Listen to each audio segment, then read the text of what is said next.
Welcome to a Song of Ice and Fire Symposium. My name is Nav, and my pronouns are they, them. And my name's Harmit, and my pronouns are Hershey, like the chocolate. And this is A Clash of Kings, chapters 52, 53, and 54. Sansa, Jon, and Tyrion. In these chapters, Sansa gets her period, Jon has a dream, and Tyrion has some dinner.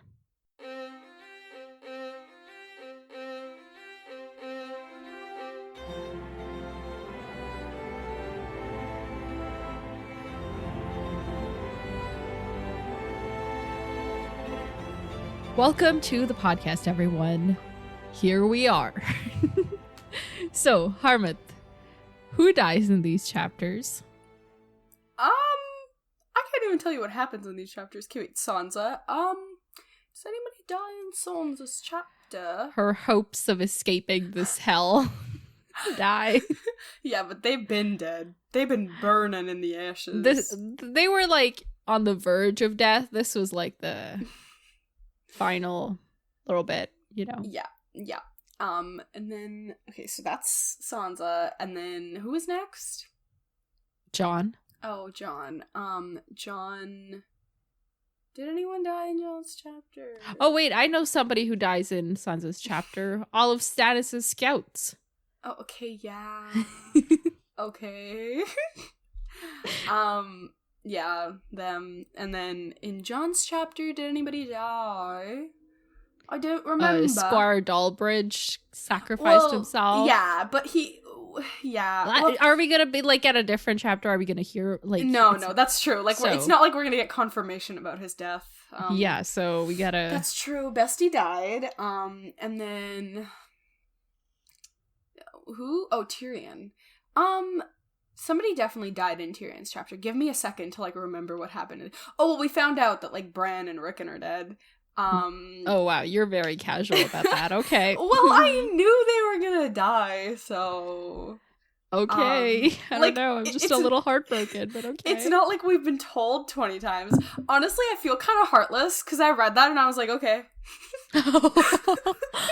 Wow. No, I don't know why. I just like I am not emotionally attached to them at okay. all. I think so. Here's the thing. A title character and his brother, two Starks died. No biggie. No. It's not that it's not. I think you know what it is.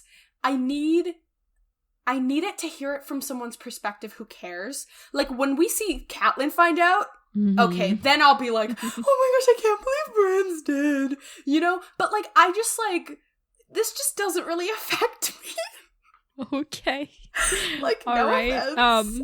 So, does anybody else die? In Tyrion's chapter?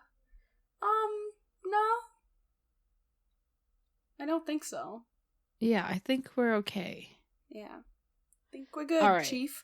Oh, I have no idea what happens in these chapters. This is gonna be really great. All right, let's just wing it. Okay. 3, 2, 1, Sansa. Okay, Sansa's talking to Dantos, and he's like, let's wait for my friend to get back, and they're in the Godswood, and then she's like, whatever, and then they leave, and then she goes to sleep, and then someone stabs her, and she gets her period.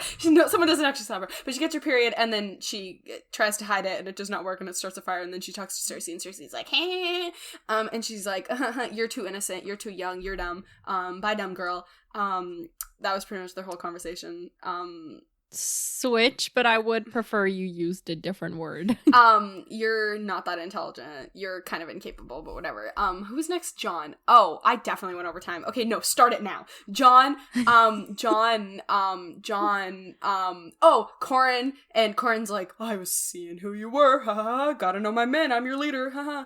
And then, he's like, oh, okay, and then he tries to sleep, but Ghost is leaving, and he has a dream that he's Ghost, and then he sees the thingy and the army, and he's like, oh my gosh, and then the bird creature thingy, and then neck Ghost, not great. And then Jon's like, whoa, that sucked. And he tells everyone about the dream, and they're like, oh my gosh. And then they're like, sacrifice. Who's next? Oh, Tyrion. Tyrion's like on his way to go have dinner with Cersei, but then Varys catches up to him, and he's like, here's the news, Bran and Rickon do be dead. And he's like, I'm gonna go tell Cersei, Scooby-Dooby-Doo. And then he goes to talk to Cersei, and Cersei's like, Jaime was the one who actually did that. I am not that impulsive.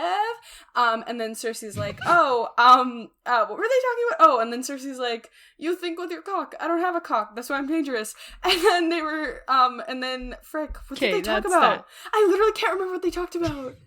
And then Shay, for like a chapters you said you didn't remember. I think this was one of your better summaries. Was it?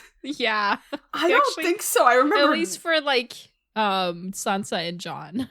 Really? That was one of my worst summaries. What do you mean? I don't know. Doesn't matter. Okay. Okay, so let's start with Sansa. Okay. Who's gonna do the most of the talking? Let me try, just because. Yeah, okay. If it gets bad, then you jump in, okay? Okay. All right. So Sansa's hanging out, and it is real smoky in the city because Stannis is burning shit, and Tyrion is burning shit, and soon Sansa will be burning shit. It's just shitty and smoky, okay? That's true.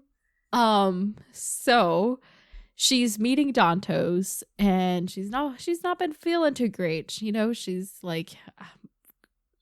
having the PMS symptoms that we find out later. And okay, really side, I'm already going off track, but I recently found out that there's a more severe version of PMS, which is PMDD, and it gives you severe depression, anxiety, like right before your period, as if, you know, your period wasn't enough. Like, yeah. Oh my god. Us menstruating folks just can't catch a break, can we? No. Okay, sorry. So Sansa's PMSing, but I don't mean that in a condescending way, okay? Yeah. Because sometimes people factual. use that as like PMSing. Yeah. And she's not doing great, and Dantos won't help her. He's just like, delay. What's that from? I don't remember. Doesn't matter. So Stannis is lighting fire to the forest across the river because he wants to smoke out the mountain men that Tyrion sent over there. And Tyrion has burnt the stuff against the walls, of course, that we heard about last time. And there's just smoke everywhere. And Dantos is like talking about all the gossip, not even gossip, like straight up like things he hears from people's mouths now, because he's a fool now and they just don't guard their tongues around him. Yeah. And it's giving Bridgerton season 2. And he's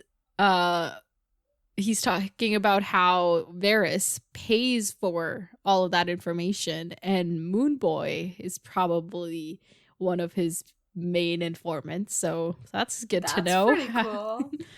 Yeah. And of course Dantos is drunk, and Sansa's trying to be casual about it, but she's, you know, it's not cool, but that's what he is. Okay, I don't know, he says at one point, like, he's talking about, like, because Sansa's like, yo, is Stannis actually planning to, like, burn the Godswood? And he burned the one at Storm's End. And Dantos is like, yeah, because, you know, LOL rules now. And then he says, like, they say she rules him now, body and soul. And I feel like this supports my intuition that Stannis isn't, like, fully, like, conscientious of everything that is happening. So you think he didn't okay the burning? Sorry, what are you saying? No. I'm just saying that, like, okay, no. I just think that I'm not saying that because he didn't, I'm not saying that he didn't okay the burning. I'm just saying that he's, like, I don't know. I just feel like there's, like, some sort of hypnosis, something. But I'm not saying that, I'm not saying that because of his, I'm not saying, like, oh, he wouldn't be doing these actions if he was in full control. I'm just... Okay, this is Dantos, who hasn't seen Stannis or I don't Melisandre, care. just like saying shit. I And know. now you want to take responsibility away from Stannis' actions? I'm not taking I think Stannis would I don't know. The wording, like he's under, her hypnosis, and that's what's causing it. No, that's not what I'm trying to say. That's okay. I'm sorry, then say it better, because I don't understand. Okay, I'm not saying that the hypnosis is causing it. I think regardless of the hypnosis, it would be happening, but I still think there is hypnosis. Okay, so you think he's under Melisandre's control in a more like magical sense than just not in like a she's controlling him and he would never do this. Like no, he would definitely do this, but it's more, it's not that he wouldn't do it. It's just, it's like how do I explain this? Give me a second. More extreme, or no? I just think it's more like okay, I don't know how to explain what I'm trying to say. I don't know how to explain it without rambling. But anyway, know if my point is just what I am trying to say is that he would still do all of these things. Like, I'm not trying to take responsibility away from him, but I just feel like there's... You get the sense that there's more to it. Yeah, that there's more to it that maybe will come up later. Like, yeah, but I just... Yeah. Okay, all right, moving on. So, yeah, Sansa's like, okay, when are you gonna take me away? And Dantos says that I've spoken to a certain man I know, a good friend to me and you, my lady. He will hire a swift ship to take us to safety when the time is right. You know who I think. And then later at one point he says something like, when my friend returns to the city, we shall have our ship. You know what I'm scared of? What? What if this is Littlefinger? What if it is Littlefinger? I'm scared that this is Littlefinger because I think it's Littlefinger. Because also, I have more proof for this. Because at one point later in the chapter, he says, give me a second.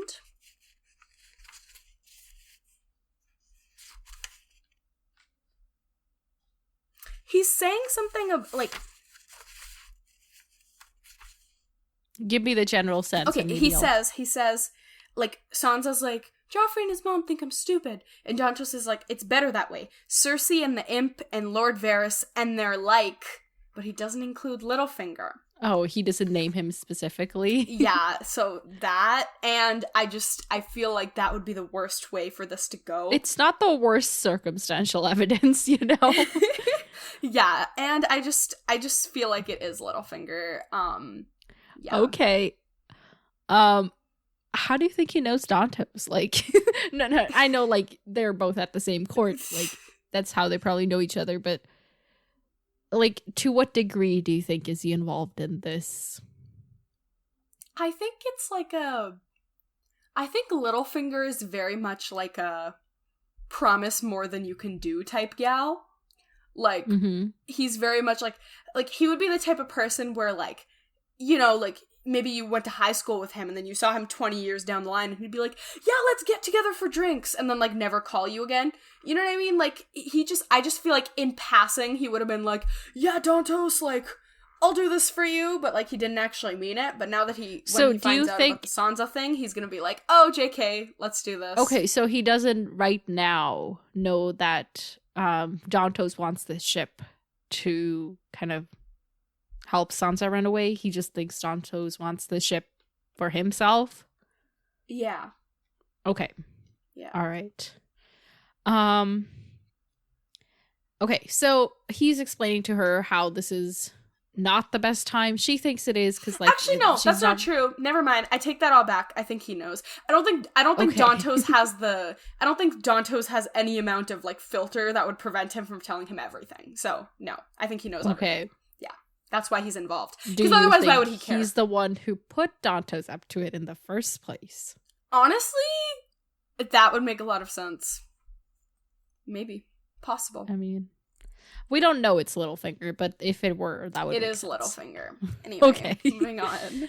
All right, so Sansa's like, I'm not that well guarded now because people got other shit to do. Let's break me out, right? Mm-hmm. And Dantos is like, yeah, we can take you out of the castle, but we can't leave the city because the city is better guarded than ever before. So, Damn. yeah, here we are. And they also, at this point, they mention, like, oh, like, the Blackwater Rush Stannis' vanguard is completely across empty. the river. Yeah, is that the part? And, like, yeah, they're across the river, and, like, the river's completely empty. There's nothing coming in or out. But I'm like, we saw in the last Tyrion chapter, I think it was. Yeah, it was the Tyrion chapter. Sansa doesn't go out anywhere. It was the Tyrion chapter where it was like, they were, like, remember when they threw, like, dead fish or whatever? So, they have this, like, fishing industry, which is, like, it was, like, the only food they had.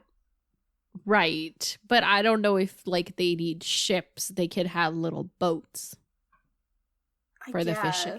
But, like, are the boats allowed to go? Like, is that okay? Maybe they're allowed to go within a certain distance, like a little bit. Maybe it's all closed off and, it's not like they care if the people starve or not, so. Fair. Okay. I hate these people, bro. Yeah. Whatever. So Stannis himself is not, like, he hasn't shown up yet, but his vanguard is here, and there's like nearly 5,000 of them, which is pretty much all of the forces the city has. So, like, yay! They're already, like, getting outnumbered. And what else? Yeah, Dantos is, like, going on, and he's, like, coming on to her, and she has to dodge his wet, groping lips. That's what it says. Gross. Gross. And she's, like, at this, she wants to cry, and, like, yeah, like, why wouldn't you? It's gross and uncomfortable and rapey, Mm-hmm. But then she's kind of gaslighting herself. She's like, oh, I weep too much these days. Welcome to PMS. As somebody who has cried, I was, like, trying to remember, like, some of the like, non-significant things I've cried over. Yeah. I have cried over 2 separate pairs of pants.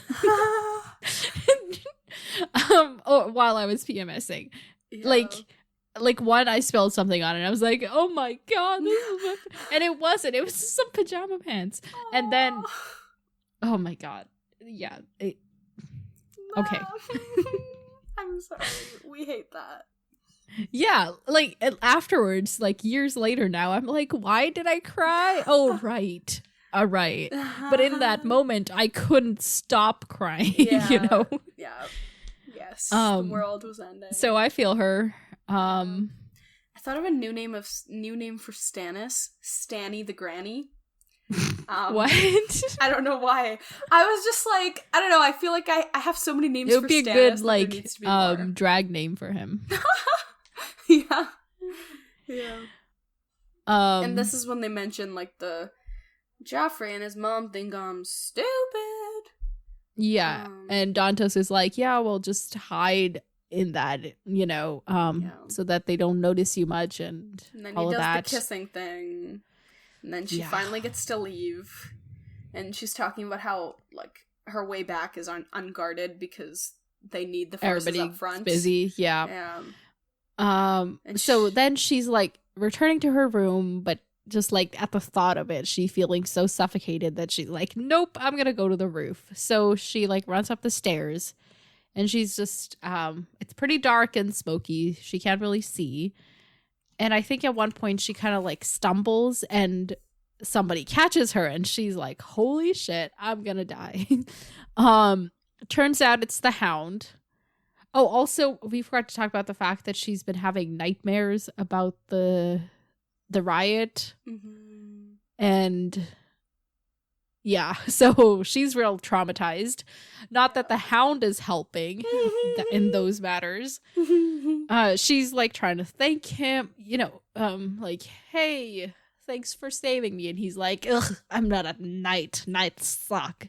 Like, this dude needs therapy, and he really needs to leave her alone. Yeah. He keeps Yeah. he keeps putting all of his baggage on her, and I'm not okay with it. Yeah, he just he really goes off. And I feel like that's one of the reasons he's like emotionally attached to her, but doesn't even realize it. She's because he uses her because he can't do this to anyone else, right? He can't go up to Joffrey and be like, I'm so traumatized from my childhood, right? He really uses Sansa for this. Yeah, it's no bueno. I hate it. He's being terrible. He's talking about how oh, I don't like helping people. I like killing people. No, what is it that at some point he's like, it gives me joy to kill people. Yeah. And Sansa's like, yeah, my dad had to kill people and he never enjoyed it.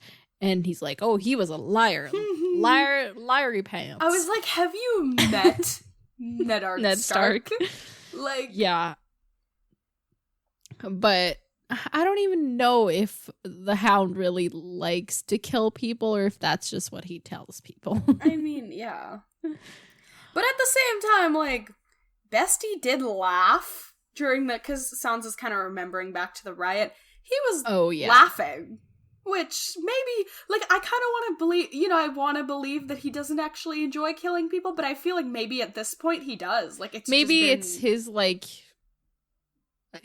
his, only way to have some control, Yeah. I mean, I get it. I think, but, don't, tell her that. Right, yeah. But, just get away, because he's also drunk. What is with Sansa being, stuck with all these alcoholics? And he's like, knights are for killing. And I'm like, are they executioners? Well, Sir Ilan Payne is a knight and killed her. Yeah, but he has a specific role. Well, because, the knights are the ones... Oops, sorry, touched my mic. The knights are the ones that do the fighting, supposedly. But, knights aren't... The purpose isn't killing. It's when to kill, when to not. Yeah, defending, kind of. Yeah, it's not... Yeah, it's, this but is at the knights same time, as through the eyes wrong. Of the Hound. Yeah, but at the same time, he's not... The thing is, I can't argue with him because in this world, he's not wrong. So okay, I can't, he's not wrong about any of this, but he is wrong to put it on her. Yeah, but I'm just saying, mentally, I'm trying to be no, you're wrong, but then I'm like, you're not. Yeah, he needs help, and he's in a bad place. He's got a lot of trauma, but she's not his therapist. That's not how it would be. Go talk to some maester or something, or isn't that what the purpose of the religious people is, so that they can guide isn't that what religion is, a form of therapy? It's supposed to be, but I feel but then he's like, gods don't exist, and so he's not doing that. Yeah, he's gonna die with his baggage. Heavy casket there. Yeah, so there's that. Basically, Sansa runs away and is like, can't deal. So she goes to her room and falls asleep and dreams of being attacked, and she's calling to all the, people that are supposed to protect her, her parents and her brothers, and Dantos and Loras is in there for some reason, and just all the knights from her songs and stories and stuff, but nobody protects her, and she's getting stabbed in the belly, and she wakes up to her first period. Oh my gosh. And first she's like, oh my god, my dream came true. I was actually stabbed. But it can feel like that sometimes. Yeah. But yeah, so just it takes the way her a you second narrated to be, it was funny. Yeah, it takes her a second to just be like, oh shit, it's worse than being stabbed. I can now get pregnant, and they're gonna marry me to Joffrey. Yep. So she goes into full panic mode. And first she starts ripping her bed sheets because she's like, I gotta get rid of the stains. But then she's like, oh my God, how will I explain the hole? So I gotta burn this. But then she's like, the mattress is also stained. I gotta burn the mattress. And she's like stuffing the mattress into the fireplace when they find her. So like just that whole scene. This is how I feel emotionally on my periods. Like, this is how, this is like her physical actions. These are my emotional actions. This is how I react to when people speak to me. So I'm not laughing because I'm like, haha. I'm laughing because I feel this. Yeah. It's very relatable. Yeah. Should we tell our first period stories? Yeah, why not? Okay. I was freaking 9 years old. I remember, because we got our period around the same time, and you're younger than me. Yeah. So. And it's literally, I don't know anybody else who got it when they were 9. And I've spoken to like... You're just so advanced. No. And I've spoken to like literally I would say like at least 60, 70 people about this. Like, this is... Okay. And none of them got it this young. And I'm like, why did I get the curse? But anyway, moving on. Aside from the fact that I was 9. I should tell you, I definitely know people who have gotten their period at like 7, 8 years old. So 70? 7 or 8 years old, like even younger. Bro. And I mean, that sucks. Cause like at 7, I couldn't like wipe the snot off my nose, Yeah. So like having to deal with all this other shit. Yeah, like like you meet 7-year-olds who aren't even potty trained. Like, that's very late to not be potty trained, but like it's possible, Yeah. And you're just like, okay, this is great. Anyway, aside from that trauma. Well, actually, I don't know how how it occurred. Tell me. No, that's why I'm okay. So what happened? No, I'm just saying that in all these years we never talked about it. Yeah. So what happened was, the thing was like, thankfully, my first period ever was like super light. Daddy, मैं recording कर रहा कुछ नहीं खाना पीना. Okay, bye. Oh. Okay. Oh, it's no longer blocked the sound. Okay, tell me your story. I'll figure out a way to. Okay, so I was 9 years old. Wait, are you cutting all of that out? Do I need to? No. Oh, okay. I don't need to go through the outrage again? Okay. Yeah. Anyway, so I was 9, and this was like summer after I turned 9. My birthday's in June. This was like August. Mm-hmm. So I was like 9 in 2 months or something. And I thankfully my first period ever was super light. So I just was like, I am such a, if I'm bleeding, from my arm, I won't even use a Band-Aid. I'll just wait for it to stop. And I've always had this attitude. So you have to understand, I saw, blood in my underwear, and I was like, oh, I'm just bleeding. And I didn't do anything about it. I didn't tell anyone. I didn't know what a period was, by the way. Should add that in. I knew anything. Yeah, because you probably hadn't even hit, the sex ed part of school. It wasn't even, what we were talking about in health class at this point? How to brush your teeth. Genuinely. I remember after getting my period, sitting in a lesson about brushing my teeth, and it was the grade above us was doing, actual health class, and my grade was doing, how to brush your teeth. We were reading from a textbook. Anyway, moving on.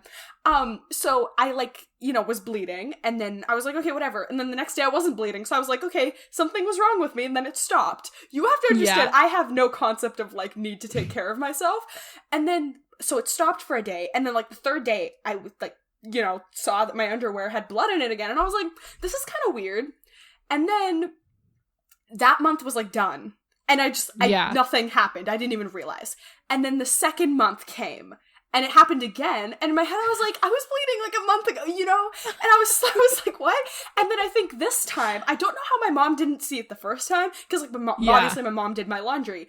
And somehow, I guess my mom didn't see it the first time, or maybe she just never brought it up. I genuinely don't know. But then the second time, my mom was like, okay, so... But my mom did a terrible job explaining to me what was going on, right? Oh, and no. My mom was just like, okay, here's a pad. And she gave me a pad, and she was like, you have to put this in your underwear when this happens. But she was about to go to work when she explained this to me, so that's literally all she said to me. She was like, okay, this is something that happens. This is what you need to put in your underwear. And it was really traumatizing. And then, obviously it's not something I could just, go to school and be like, hey Nav, like, you know, that's not, you can't just go up to your friend and be like, have you ever bleeded out of your vagina before? You know? So I was just like, okay. And then I think eventually my mom was like, okay, this happens every month, but still, she told me literally nothing. And then eventually, a few years later, when I was like 11 or 12, we hit health class and things started making sense. Oh, man. That is so sucky. It was deeply traumatizing. I was like, oh my why God, because I I found out, because like I think I told you I got my period, and then you were like, oh, I did too. And like that was how it came up. Yeah. But like I wish if we had like talked, maybe I could have helped some. I don't know. Yeah, but like it's just not something you bring up, right? Like, because I literally knew nothing, right? I just thought I just had no concept of anything. And then it was not it. Do not recommend. If you guys ever have a choice in the matter, don't get well, that tells you, like, you know, a lapse in the education system right there. Like, they're just assuming people are gonna get their period 12 onwards. Yeah, right? And like that's not true, like, at all. It's not good. Yeah. It's not helpful to anyone. Yeah. I thankfully I was 12, so like I had done sexual health things in school, so I knew what it was. And I remember the day. It was the first day of grade 7, September 5th. I remember. And thankfully, I didn't find out in school. It was like, I think I went to the bathroom, like, you know, when you go to the bathroom just before you're about to like run out the door to go to school, right? Yeah. I went to the bathroom and there was blood on my toilet paper. And I knew what it meant. Like, I knew, oh, I got my period. Yeah. But I didn't know where the pads were kept, like none of that. So I remember I went and got my mom, who was praying at that time. And I was like, you gotta come with me. Because I didn't like have I didn't know how to explain it to her. Yeah. So I brought her in and I pointed to the garbage can where the bloody, like, toilet paper was. And she was like, okay, so here are the pads. And she did the same thing. Like, you put this in your underwear. Yeah. I was like, okay, cool. Like, I generally had a sense of, you know, what all of that. So guess what? That much later that day is when I found out that pads have a sticky side that you stick to your underwear.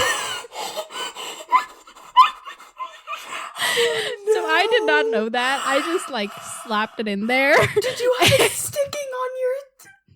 It was not stuck to my underwear. It was just like sliding around. It's so funny.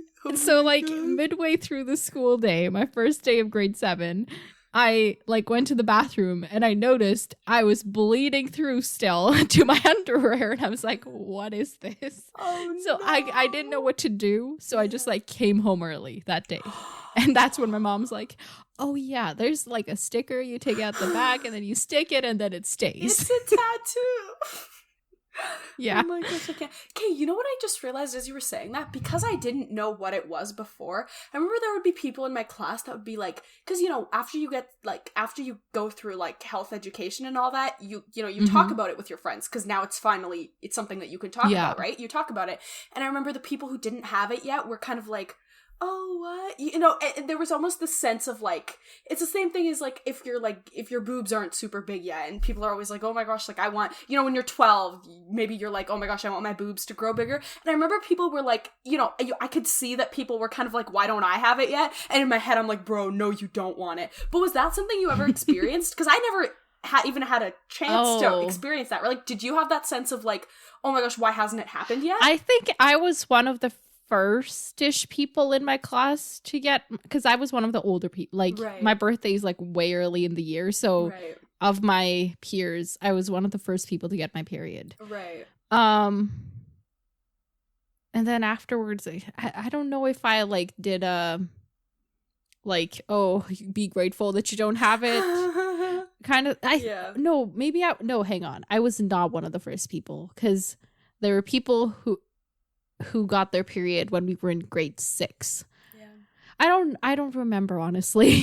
Yeah, no, that's all good. I just realized, I was like, oh yeah, I don't know if that's Because I'm such a, like, I was kind of like in the middle of, like, Yeah. there were people who got it after me and people who'd gotten it before me. That makes sense. Because I'm just such a FOMO person that I feel like if I hadn't gotten it that early, I definitely would have been one of the people to be like, oh, why don't I have it yet? Like, in my head, obviously, I wouldn't have, like, said that. I wasn't like, I didn't have, like, the, I'm waiting for it. Yeah. It was just kind of like, okay, it's here now. And I've always had really, like, long, painful periods, so. Yay! Yeah. Yay! Hey, Love okay, it. so my mom, she was real stressed, though, because she got her first period at 15. Yeah. And she thought that was the standard. And when I got mine at 12, she was like, whoa, you're so young. My mom was also like, she would, like, tell all my aunts about it, and she would be like, that's too early, right? And I was like, why are you saying this when I'm here? Okay, like, I I'm have already to stressed. confess something to make my mom feel better about my period at age 12. I was like, Harmouth already has hers and she's younger. I told her! I did say that. Wow, you're such a great friend. I'm sorry. Whatever, it's fine. You were 12. Yeah, because she was, like, legit freaking out. She was like, we might need to see a gynecologist. And I was like, 12 is, like, okay, you know? Yeah, that's so funny. Yeah, my mom had the same reaction. She was like, literally everyone I know, because my mom also got it when she was, like, 14, 15. She was like, literally everyone I know got it when they were 14, 15. Yeah, I don't know. Maybe it's like I've heard it's also, like, a generational thing, like, people have started getting it earlier, like, overall. Yeah, that is a thing. And there's all this stuff, like, there's, like, conspiracy theories, but, like, or, like, not quite science like, it's the blue light that's making them grow early. Like, right. That's a legit thing. Of course it is, yeah. Wait, we spent a lot of time on that, hey, but that's okay. It's important. Yeah, no, I think it was important that we talked about that. This is a very, like, this episode overall is just a very, like, this feels like a health class episode. It is, like, this is the kind of stuff that, like, health class should have been and wasn't always. Yeah, so if anybody listening out there, hopefully they're not listening out there, if you're expecting to get a period, it's cool. Yeah. The pads have a sticky side. And no age is too young. Yeah, really. And no age is too old. Just be grateful, you know, that it hasn't shown up yet. And even after it shows up, you know, be grateful for chocolate. Be grateful for heating pads, because they'll make you feel better. Hopefully. Yes. Hopefully your stuff isn't bad enough that, like, that doesn't do anything. But, like, if it's super bad, get some help. Tampons are a godsend. They're not. You don't have to use them, but do try them. I don't think I've tried a tampon. I've had my period for 9 years. I know, we've talked about this, and you're like, I don't feel comfortable, and that's cool. Yeah. Whereas I'm like, I like to live my life, so. Yeah, I think I just, like, because I got it when I was so young, like, by the time I was 12, I was, like, used to wearing a pad, unfortunately. Yeah. Yeah.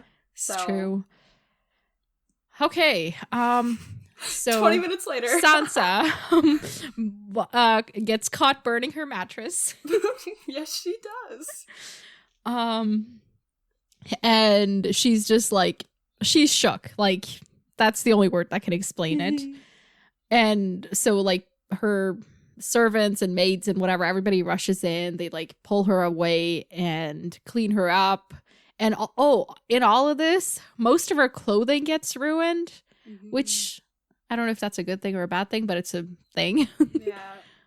Yeah, because they're like, at the one time, I'm like, all of her connection to, like, this is stuff she brought from Winterfell, you know?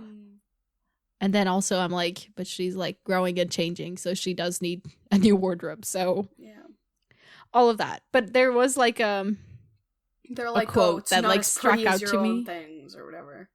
Yeah.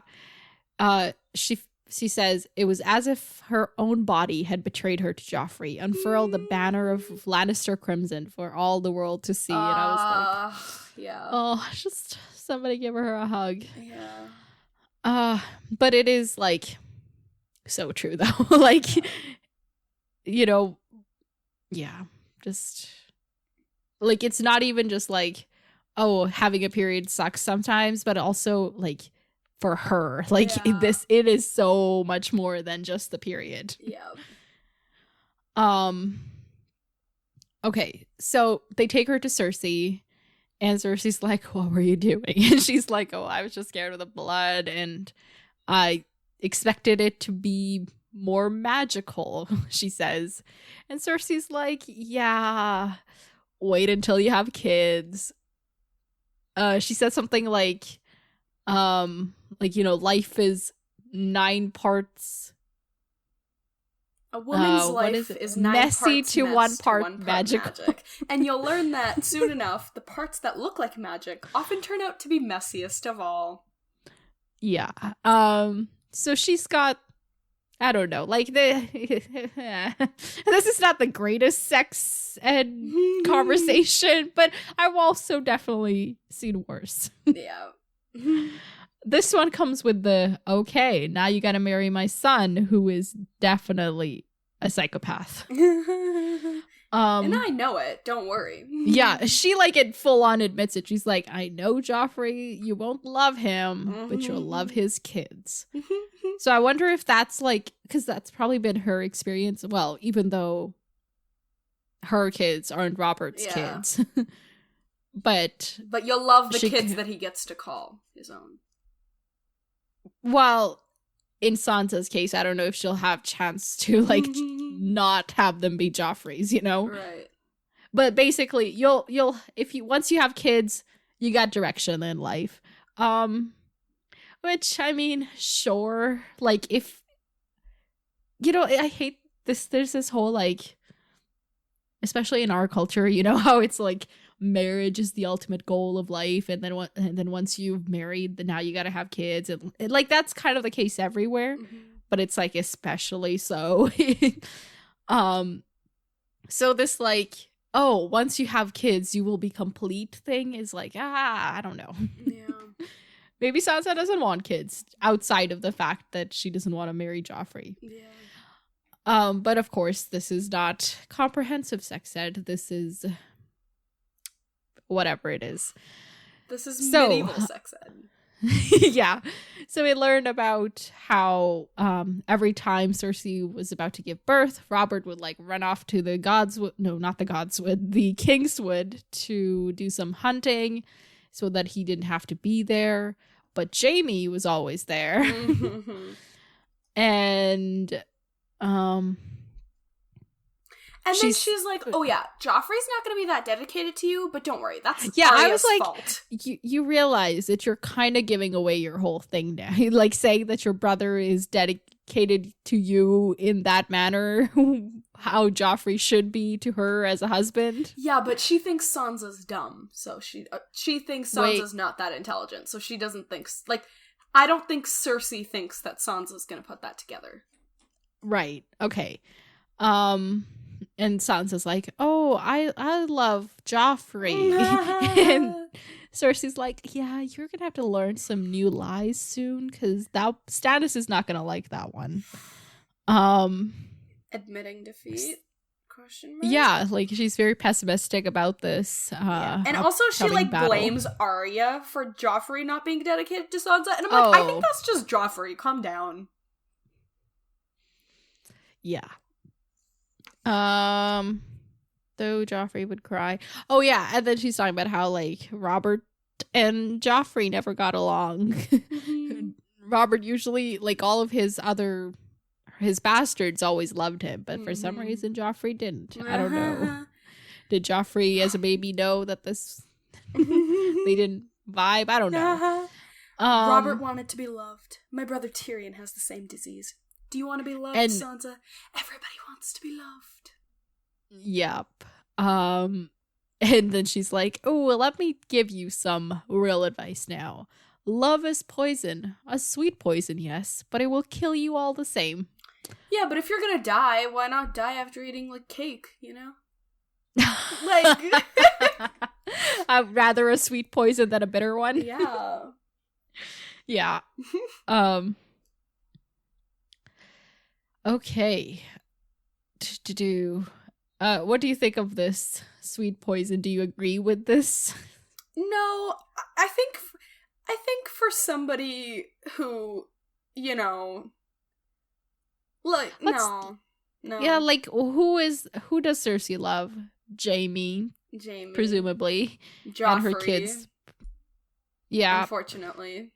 So is her love for them a poison? Or is it that she's like, oh, no, I got people to care about, so I don't... No, I think it's that, like love led her down this path that is poison. Like, because love made her, like, have kids she loved with Jaime her brother, and all that. yeah. So, like, that's gonna destroy her. Like, that's Stannis' claim. That's the whole reason why she, like, Joffrey isn't the rightful heir. So she's like, yeah, like, it's okay, sweet, I think you got it like, right. I did not put that together for some reason. It's okay.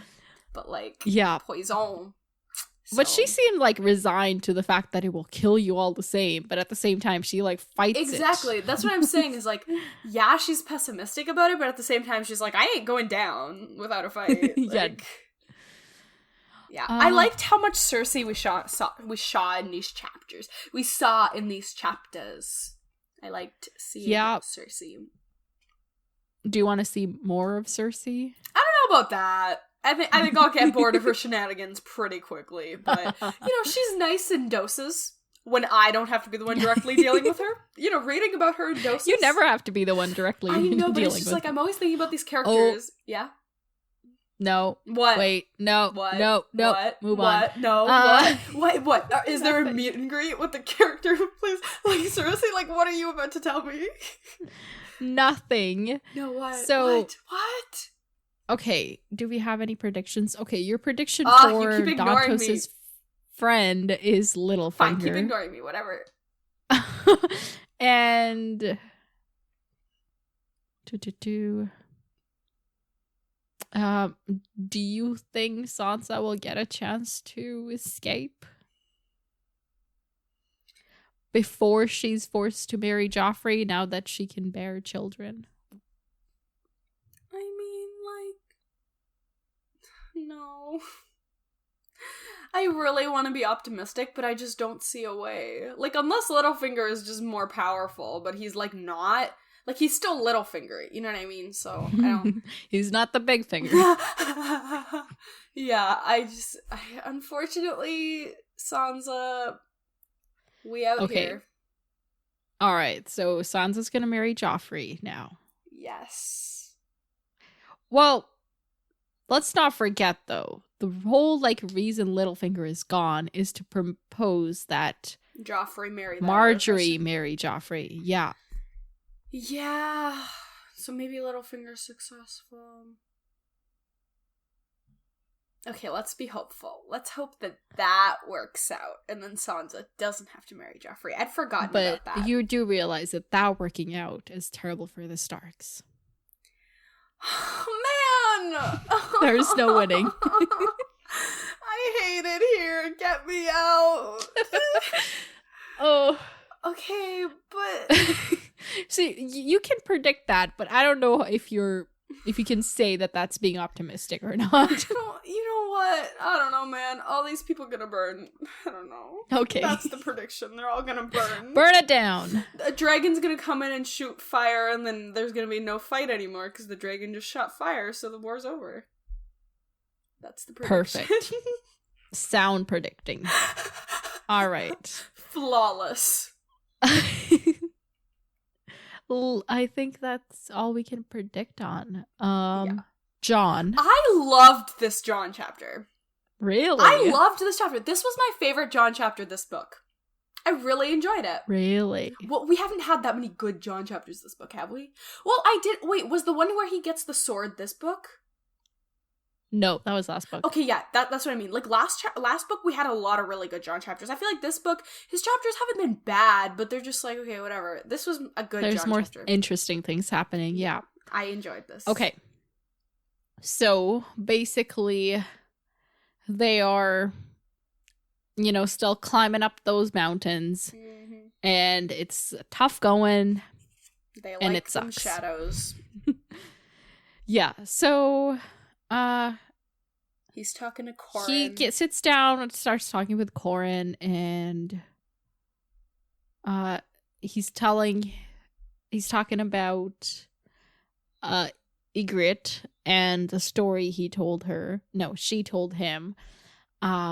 about Bill the Bard, and he's like, oh yeah, Mance used to tell me, and John's like realizing that they were like real good friends, you know, when Mance was a brother of the Night's Watch.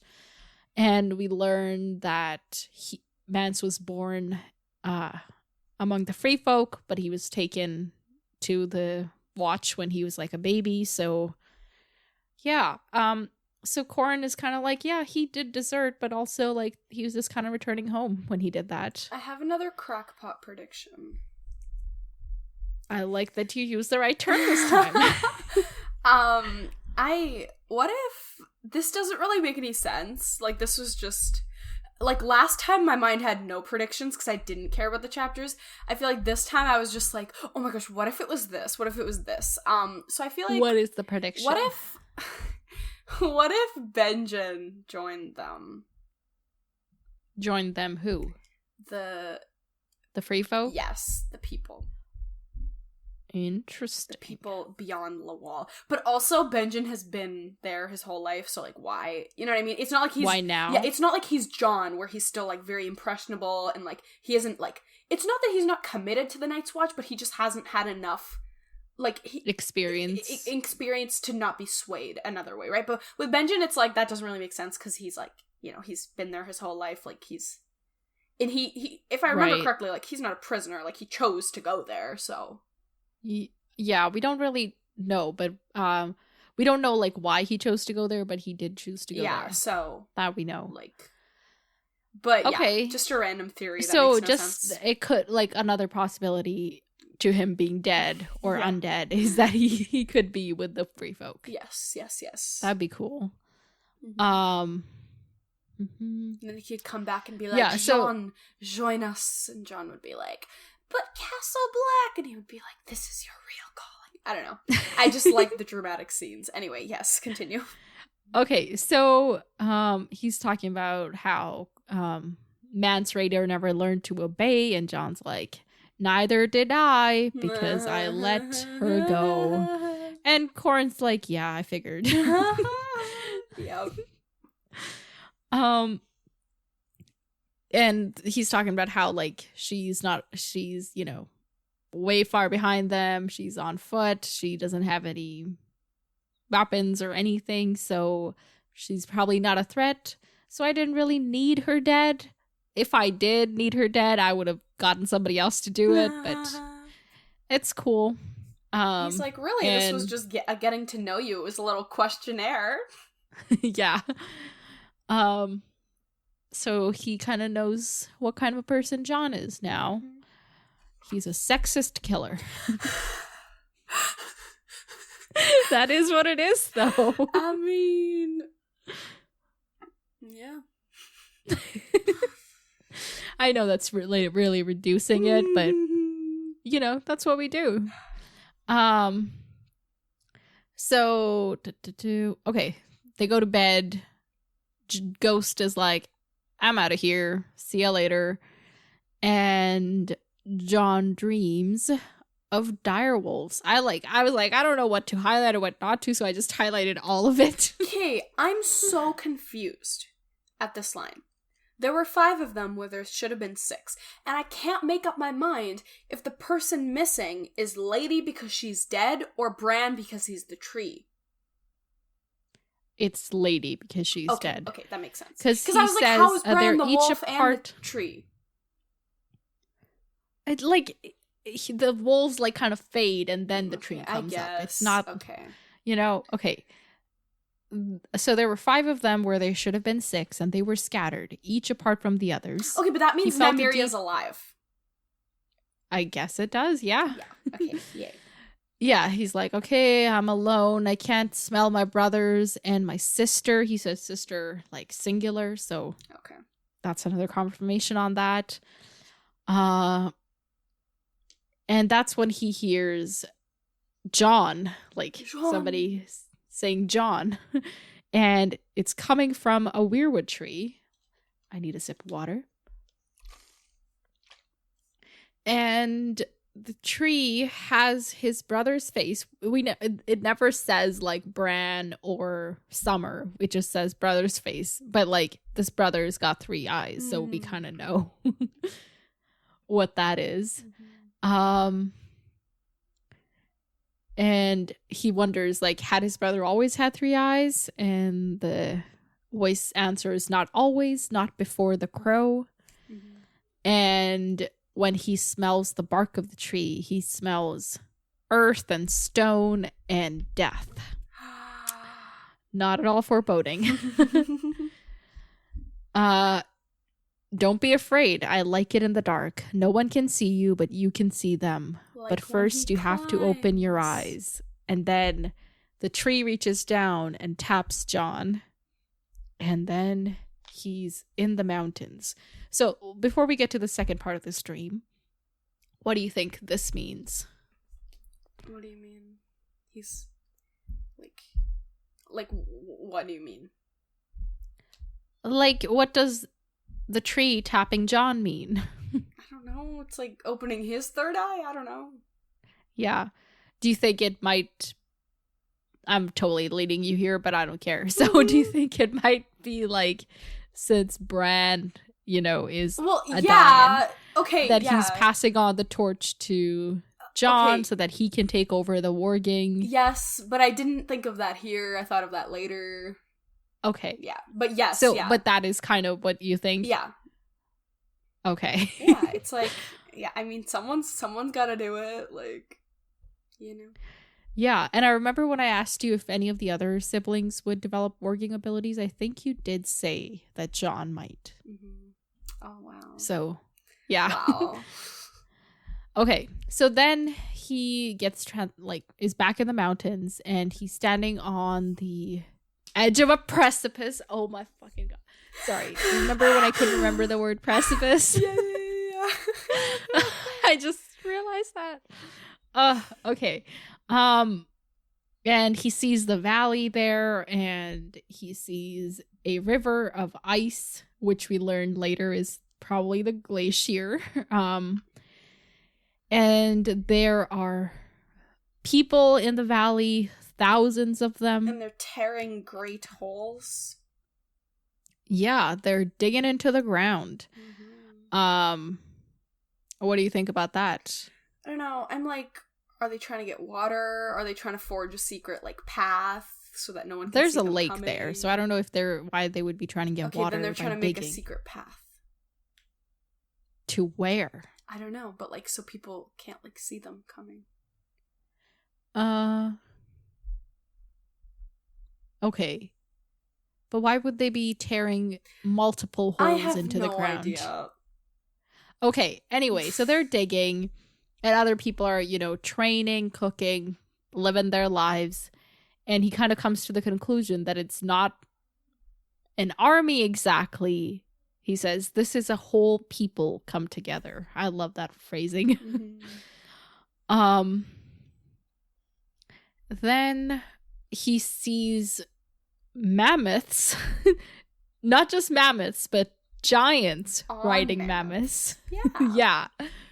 Yeah. So that's interesting. Is this confirmation of giants, you think? Yes. Oh yeah. Okay. Oh yeah. And then he sees a bird come at him, and Jon wakes up from the pain of the bird having attacked Ghost. And we later find out that, in fact, a bird did attack Ghost. And we probably see this very bird, eagle, later.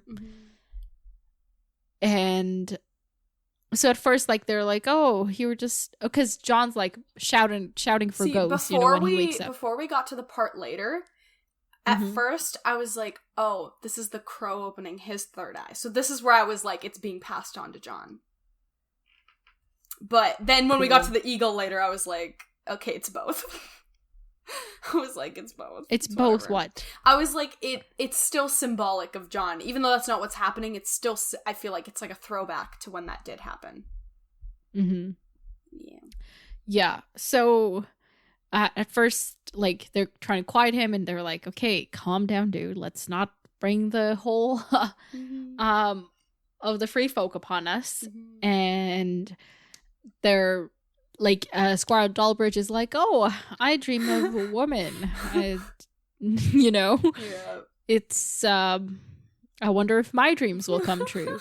Because Half Hand is like, oh, this was a wolf dream. Like, he knows Mhm. what's up. Oh yeah. And he's taking it real seriously. And even John is like, what? Like, John's like, wait, you're it's taking just me a seriously? dream. Yeah. Yeah, what is Yeah. this? Do you think this could be part of why Half Hand, like, I know John has proved himself to be very capable, but could this kind of be part of, like, do you think Half Hand could have seen this coming? I don't know if he saw this coming. Not like saw it coming, but could he have been like, wolf? This probably, like, from now on raises John's value in his eyes, but I don't know if before this he saw it coming. Okay. So he calls him Skin Changer, and not Corin, Eben, one of the other dudes, calls him Skin Changer, and John's like, oh, do you mean the eagle or me? And probably both. Mhm.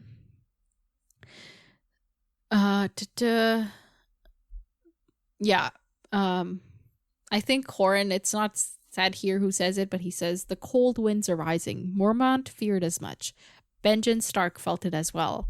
Dead men walk, and the trees have eyes again. Why should we balk at wargs and giants? So he's like totally buying into it. Mhm. So they're gonna like press on and keep this dream in mind, and that, like, as they're going up and up, they see an eagle at one point, and they're like, ooh, this is kind of foreboding, you know. But they can't, it's too far, they can't really like shoot it down or anything. So they continue on and on until they find Ghost. Like John, not even on and on. Like, I think right around where they spot the eagle is where John spots Ghost, and Ghost is injured, and they all kind of gather around. And I love this, like, they like clean him up and, you know, dress his wounds. And I was like, oh, it just warmed my heart. Yeah. And this is where they're like, okay, we got confirmation. We don't need to be here anymore. We're going back. Yep. And Corin says, eagles have sharper eyes than men. We are seen, so now we run. And so they start going back the way they came. And at one point, John thinks he sees a pair of glowing eyes on a ledge overhead as big as harvest moons. Is that the eagle's eyes? Probably the eagle's eyes, right? That's what I thought. Yeah. It could. I just didn't remember, okay? I don't know what shape eagle's eyes are, yeah, I don't to be honest. I just know, like, they're always described as, like, the eagle's beady little eyes. Like, that's always the description in books. So I just imagine, like, little, like, almond type, like, not super But big. that's why, like, when it said as big as harvest moons, I was like, is that an owl? Because I think of owls as, like, having big eyes, right? But anyway, it's probably the eagle. Yeah. So, they come upon the point where they had killed the other two free folk, and where they met Ygritte. And Corin says that that's a good spot. The right person from there could hold 100. And he turns to look at Squire Dalbridge, who doesn't even hesitate. He's like, yeah, give me some arrows, and make sure you give my horse an apple when you get home. Aww. Yeah. And John's like, oh my god, he's totally staying to die. Imagine, and, imagine a squire being more honorable than every knight in the continent. Right. Like, well, that's kind of the whole theme. Like, I know, but... most of the knightly people are non-knights. Yes. Yeah. And so Dalbridge climbs up that cliff to keep an eye out for anybody approaching and to kind of hold them off. And they continue further. I guess they're going east at this point. East, south, southeast, Yeah, right. something. And then that's where they hear the call of a hunting horn. And they are being hunted. Yay! The end. Okay. Do you think Squire Dalbridge will survive? No. Yeah, I don't either. Bestie dead. Nice while he lasted. Okay, that eagle, is that a normal eagle?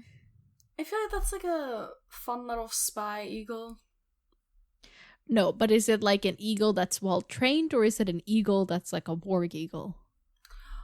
Oh, I didn't even think of that possibility. I think it's a well-trained eagle. Okay. Because I think if it was a warg eagle, it might have done more. So I think it's a real. I think that's why that didn't. I was like, it's still an eagle. I don't know. Like, I think it's a real eagle. I think we have too many wargs. Okay. I mean, they're all real. No, but like, I think it's an eagle, not like a shifted eagle. Okay. Well, it's not on the animal. It's on the person warging into them. Okay, fine. All right.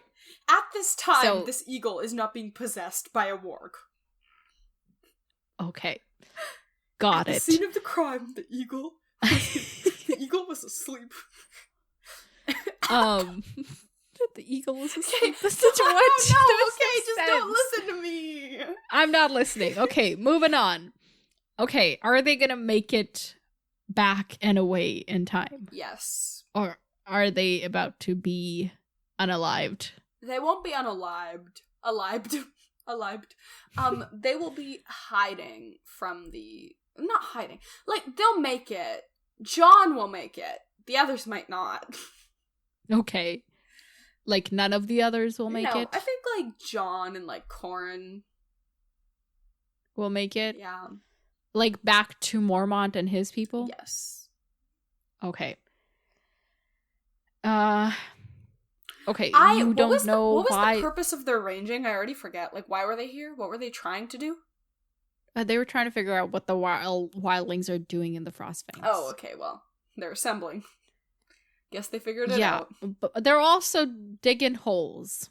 You don't have any I have idea no idea.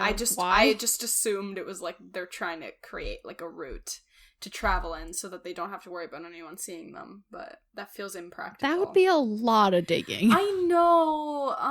They could be like hiding their stuff. They could be like creating shelter for the unalived people. I don't know.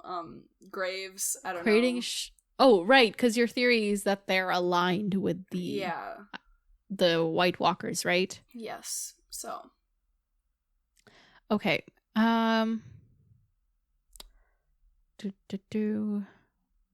Will we ever get to see Mance? You know what the holes are for? What? Wait, I know. They're for Tyrion's chain. Yeah, no, you know what the holes are actually for? They're for... What? Okay, so they're trying to take a group photo before they go marching, but the giants are too tall. So the giants need to be in the hole so they can be the same height. So they're into the painting. Okay. They can be the same Honestly, height. That is quality prediction. I know, right? A+. I know. It's amazing. Yeah.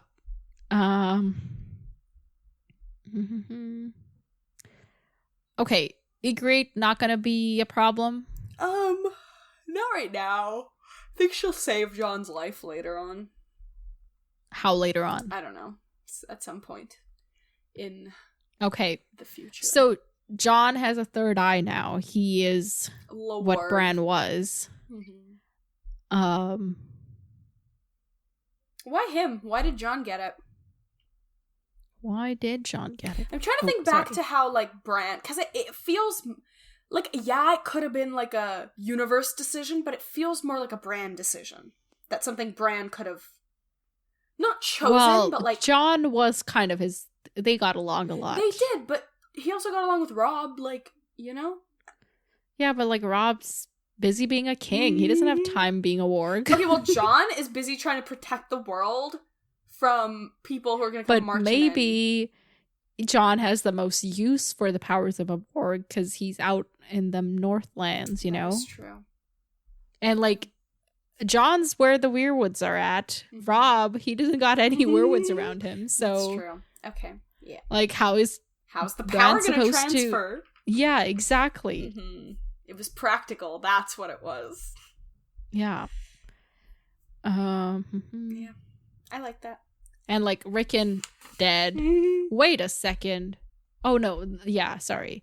Yeah, Rickon's dead after this, so he can't be what Bran was. Yeah, I liked... And Arya is separated from her wolf, and Sansa's wolf is dead. So John literally is the only person that makes sense. Not. What? No, I don't want John to be the only option. That's not why John got it. John got it. Okay. Because he did it. He's the most deserving. Yes, exactly. John Vanko. Okay. John's older than Rob, right? They're about the same age. Yeah, but like, John's older. Because... oh, wait. Maybe by a little bit. Yeah. Because... yeah, I don't know exactly. Like, they're both, like, 15 now or something. Yeah. Yeah, I don't know. Maybe it's like a month or two difference. I don't know which way, though. Because if I start getting into the logistics of it, then it's like, okay, so Ned and Catelyn were only together for one night before he went off to war. Yeah, but that could have been the one night. Yeah, well, no, that was the night where... sorry, why are we like... that wasn't... like, he was conceived, like, right before Ned went off and, like, did his thing. And then when Ned came back from doing his thing, he had brought John. Oh, so that could have been before they got married. Yeah, so, like, did he... you know, if we're saying that he cheated on Catelyn... did he cheat on her when they were engaged or when they were married? Oh. Like, I don't know. Right. Too much logistics. Somebody, like, narrow it down for me. Yeah. Listeners, I'm putting it out to you. Exactly. Yeah. Come on. Share your news. Yes. I don't think I got any other predictions. Like, Jon's gonna survive, Corn's gonna survive, everybody else is dead. They'll make it back to Mormont. Mm-hmm. Oh, yeah. Okay, so they make it back to Mormont with this piece, like, whatever information they have now. What do they do with it? Yeah, I was thinking about this, and they don't really have many prospects. Because they've known this entire time, they're like, okay, like, if this happens, like, we do not have the defenses for it. So it's like, what can they really do? I mean, they can, like, try to defend, but, like, what are they gonna do? You know? Maybe they'll run back to the wall, too. Well, yeah, like, I'm assuming that's what they're gonna do to, like, try and man up their defense. Because the thing is, like, if they stay out here and try to fight, like, they're not gonna survive, right? So do anything, yeah. So, like, they are better used, like, going back, but maybe they try and, like, get magical people on their side, you know, to try and even the field. Like, you know, they have magical people. Not magical people, what am I saying? Like, they have the giants, maybe they try to get something else, I don't know. Okay. The giants versus the children. Sure, yeah. But, like, the children are even more of a myth than giants, so... yes. Okay, moving on to Tyrion. Okay, so Tyrion is getting dressed to go have dinner with Cersei, and he chooses not to wear his chain of office because Cersei doesn't like to be reminded, and he's kind of being thoughtful here, but Cersei's, like, already got, like, things planned, so I was like, ooh, yeah. You're trying, but it's, like, not helping. Yeah. I mean, not that, like, it's actively enraging her, but yeah, she's already on her, what would you say? She's out for your blood, basically, and you can't do anything to deter her. So, on his way to meet Cersei, Varys catches up to him and gives him some news from the north. And it's kind of vague, but did you figure it out, like, here, or did it take until later? Because they never say, like, Bran and Rickon are dead. It's kind of always like, both of them so young, so innocent. Yes. Especially after the previous chapter, this was just like, okay, yeah, duh. Confirmation. Yeah. Yeah. So Tyrion. But let's just like how did they die? I feel like we need to talk about that's this. a good we question. haven't talked about it. No, wait, let's talk about it after this. Okay. Yeah. Because I want to like let's do this Tyrion stuff and then we'll talk about overall. Mm-hmm. Okay. So, he's excited to bring the news to Cersei because he wants to see her reaction, and she doesn't give him much of a reaction, but she is definitely like not too happy about this news. So he's like, "Oh, you must be pleased that you wanted him dead all along." And Cersei says that it was Jaime who threw him out the window, not me. And like that I didn't want it. And she says that he was a kid. I could have like frightened him into silence. That's interesting. Like, do you think that if Jaime hadn't taken matters into his own hands, that she would have gone that way? I'm trying to think back to that, like, interaction. Because I just remember she was just like, what the fuck are we gonna do now?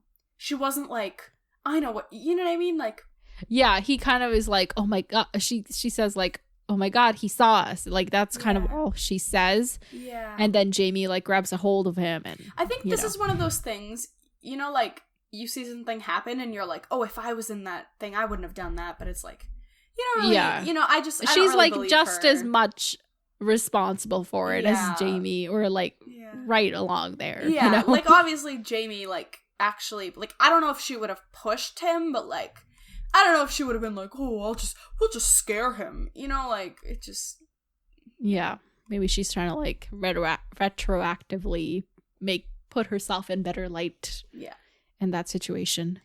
Yes. Yeah, and Tyrion's like, well, I hope Catelyn doesn't think you were behind it.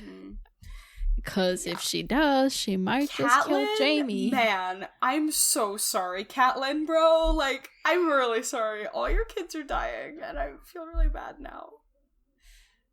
No. Okay, only these two have... Okay, only. Like, these are the first kids to die. What do you mean all of her kids are... life, like, everyone you love. Family. Yeah. Okay. I didn't mean like all your kids. Like I don't know why I said that. Okay, number one rule on this podcast is Harmit does not mean 80% of the things that she says. She means something different because 70% of the things Words that I say are hyperbole, and 20% of the things that I say are just wrong, and I'm like saying the wrong thing. You can't express yourself properly. It's not that I can't express myself properly. It's just that like I just say it wrong. But I'm so used to like just people being like, yeah, I know you said it wrong, but they'll autocorrect it for me. I'm very used to people just autocorrecting me, so I don't. So it's not that I'm like. It's just, I'm just not used to having to put the effort in to clearly express what I'm trying to articulate. And then 10% of the time I make sense and you're like, whoa, Harmit's having a good day today. So yeah, if you think that I've said something and you're like, huh? First you need to like ask me about that and be like, are you sure that's what you meant? Because chances are it's not what I was trying to say. And I just like didn't realize. Anyway, sorry, rant over. Okay. Great. Sorry, what spurred that? What did I say? Oh, the thing. Yes, the family son. Cersei's like, I hold Sansa, and Tyrion's like, yes, we do, but we gotta take care of her now because she's even more valuable. Mm-hmm. And all of that, and then it's like a lot of descriptions of food, and they've got like 20 courses of what. Meanwhile, like, people can't even fish. Yep. Like, people are starving. It's so... Yeah, Lannisters... Or not Lannisters. Rich people suck. Yeah. Yeah, but Tyrion's, like, being like, oh, here, you take the first bite, and I'll make sure that it's not poisoned. Yep. Like, he's aware that she can be up to something, but he totally also doesn't see what happens at the end coming. So yeah. They're talking about how they haven't heard from Littlefinger and how they don't trust him, but Tyrion's like, yeah, but it's unlikely that Stannis will side with Littlefinger. Like, they don't get along. I still think that, well, yeah, I guess because they were on the King's Council together. I forgot that they were. So they, like, know each other, like, you know, a good amount. Yeah, they would know each other enough to know they don't like each exactly. other. But I just, like, when I was reading this, I'd forgotten that. So I was like, okay, they've probably heard about each other because they both have very interesting reputations. But I don't know, I still think Littlefinger's taking advantage of that letter that he has where it's like, I do what I have power the king's to do power. Whatever. So he's really milking that. Taking advantage of it where? How? I don't know, but I just think he's milking that fully. He's just okay. He's just like, yeah. Don't talk back to me. I speak with the king's word. I don't know that's how Littlefinger talks. But. All right, so after that, they're talking about Lady Tanda, who wants to go back to her castle, because she's like afraid for her life because the city's not well defended. And Tyrion's like, well, why doesn't she just bring all of her people here to defend her and the city? And then they're talking about like, she's like, if we really need people that badly, why did you send away your mountain men? And he's like, well, they're doing me much more good there than they would have in the city. So there's that. Yeah. And Cersei's like, why? We treat people so well. Why are the antlermen even a thing? Why would people hate us? Yeah. Like, bestie, self-awareness is not... You know what's really funny? I said in the Discord the other day that I love villains who are self-aware, and I pointed to Cersei, and now I regret saying that. But, like, I just mean... Yeah, when I saw that, I was like, but self-aware. No, but, like, okay, because the thing is, because to be a villain, to be defined as a villain, there's a certain level of self-awareness that you have to lack, but I feel like Cersei's still self-aware, a lot more self-aware than other villains. Like, she's aware that she's sometimes aware that she is a villain. You know? But it's like... Yeah. But it's like... I would say, like, Tyrion, while not, like, a villain, but when he is a villain to people, he's very aware. Yeah. Aware of he's that. Like, but he's not a villain. That's why he's not a villain. So, but I feel like to be truly defined as a villain, there is that level of, like, I'm not self-aware. So I think what I mean when I'm saying, like, Cersei is self-aware, and I'm not saying, like, compared to Joffrey, she's much more self-aware. Compared to other villains are measured on the scale of villainry. That's what it is. Anyway, yeah, just reading this after saying that, I was like, wow, this is great. So, Tyrion's like... Yep, we've tried. Hopefully we've got them all. Varys, like, gave me a list. And she's like, ooh, I don't trust him either. He gives each of us just enough to convince us that we'd be helpless without him. He played the same game with me when I first wed Robert. For years, I was convinced I had no truer friend at court. This is interesting how every person who kind of comes in is like, ooh, Varys. And then they're like, Varys. Yeah, he's everybody's friend, supposedly. Mm-hmm. So the piece of information that Varys has leaked to Cersei is that Tyrion plans to keep the Hound away from Joffrey during the fighting because he needs the Hound and Balon Swan to, like, actually be fighting, you know, not just be standing by Joffrey's side. Yeah.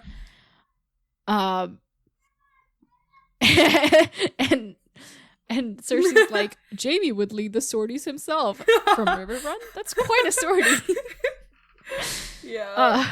It was funny. Yeah, so she's like objecting to the fact that Joffrey is going to be in it, and he's like, I'm not going to put him in danger, but he needs to be out there so like, if you're going to call yourself a king, you got to do something. Yeah, exactly. Like, yeah, he's 13, but also if he's going to be a king at 13, like, that kind of overrules the 13 part. Yeah. And, okay, when she says he's 13, Tyrion says, remember Jaime at 13? Mm-hmm. If you want the boy to be his father's son, let him play the part. Like, they're discussing all of this and, like, all the fact that they push Bran out the window and everything, just, like, very casually. At the back of my mind, I'm like, aren't there servants serving your food though? Yeah. And they're just talking about this shit. I mean, yeah. Like, be better. I don't know. You think these people? Yeah, no, they're okay. So, yeah, he's saying like how he has contingency plans to like rush Joffrey back to the castle in case the city falls, and Cersei's like, "Will the city fall?" He tells her no, but he's like, "Well, if it does, like in his head, he's like, if it does, hopefully we can hold the castle long enough for our dad to rescue us." Oh my gosh. Who knows? Yeah, but that's if your dad finds out that you need rescuing in time. Yeah. So there's blah blah blah. She's talking about Tommen, and he's like, yeah, I'm not gonna return him. He's gonna stay where he is. He's safe that way.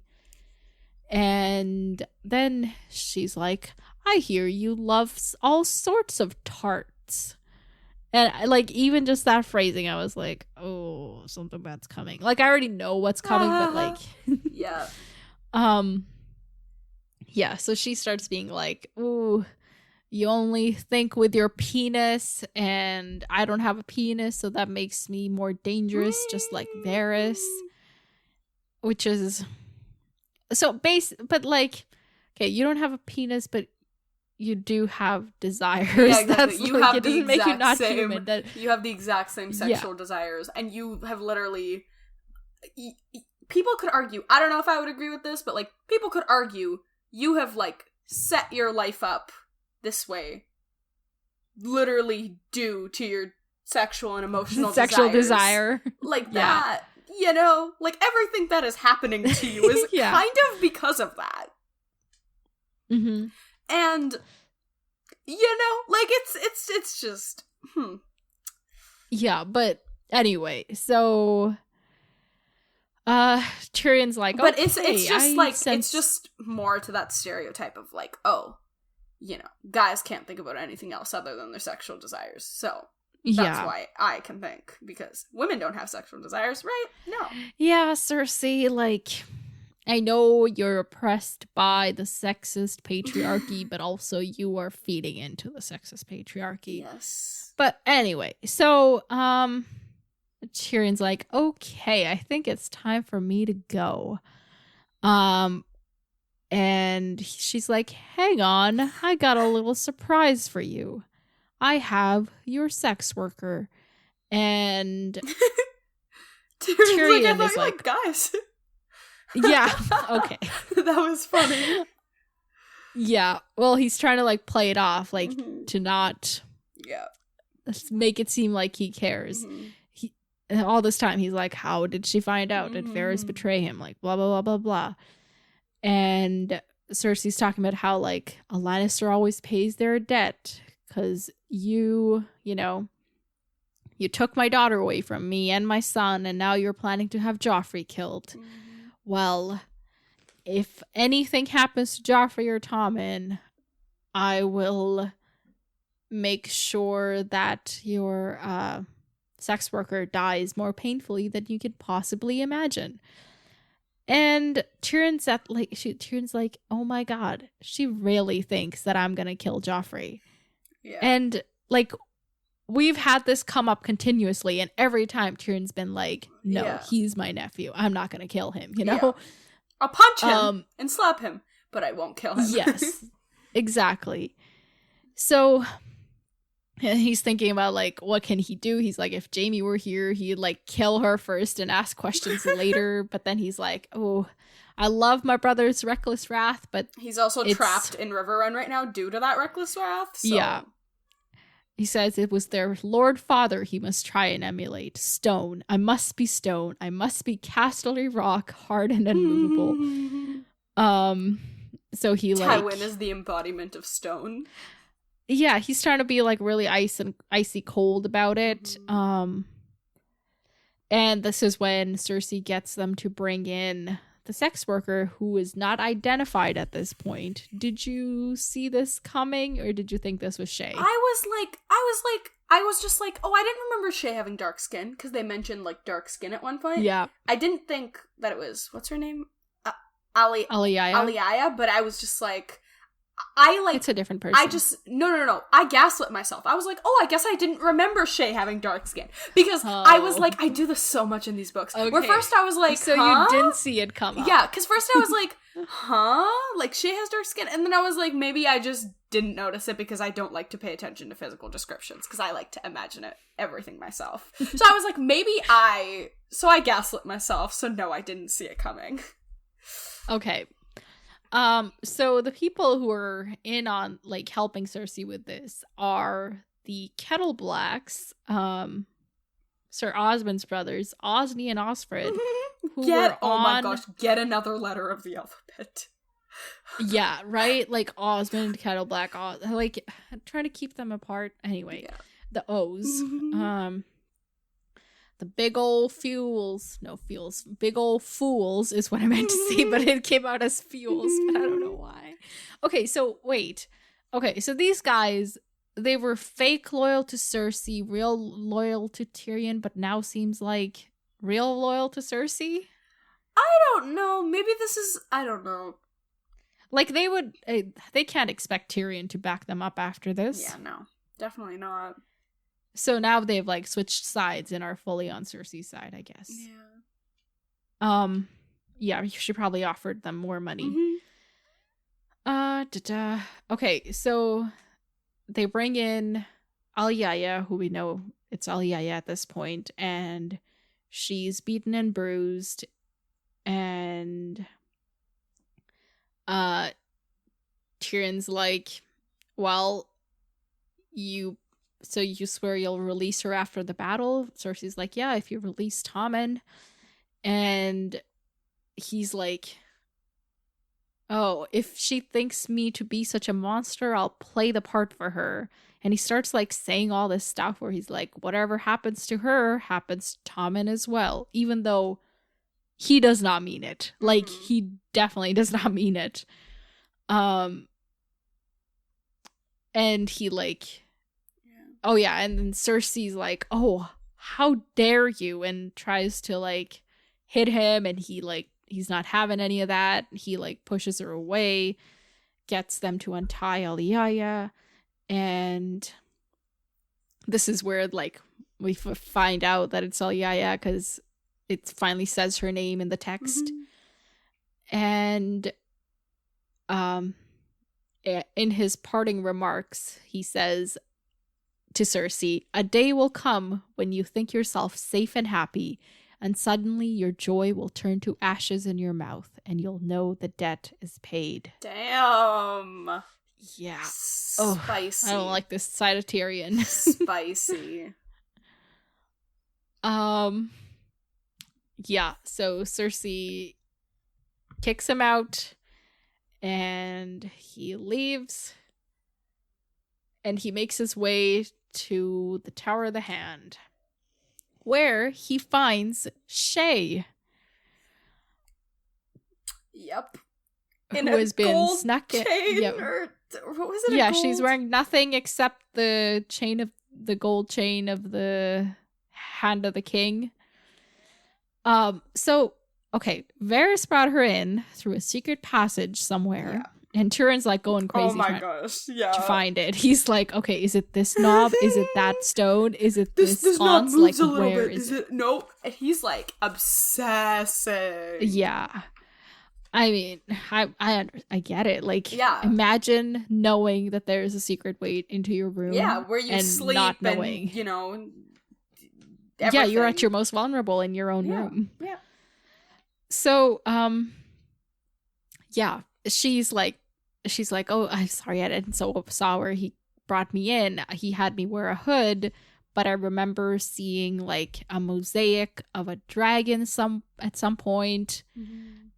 And then we were, like, walking up and down all these halls and ladders and stuff.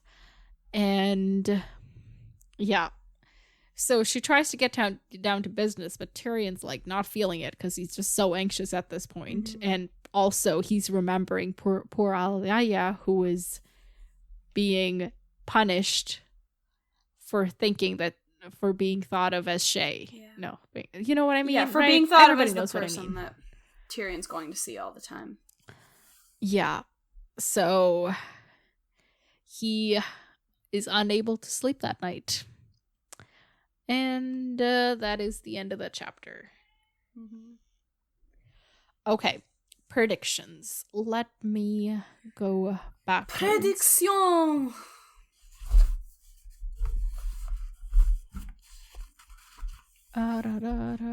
Okay, now no, let's not. Let's talk about just King's Landing stuff. Mm-hmm. Okay. Are they gonna hear from Littlefinger or their dad before the battle, or no, any of it? No. Okay. Sorry. Les Mis, everybody. I mean, like, how's the fighting gonna go? Are they gonna win or lose? Just give me a general prediction on that.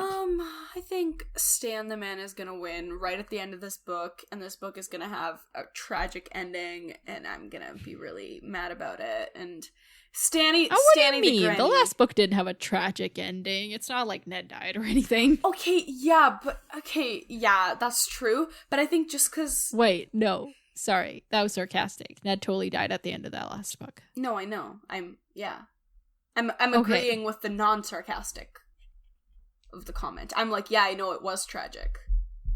Oh, like, okay. I'm ignoring the fact that you...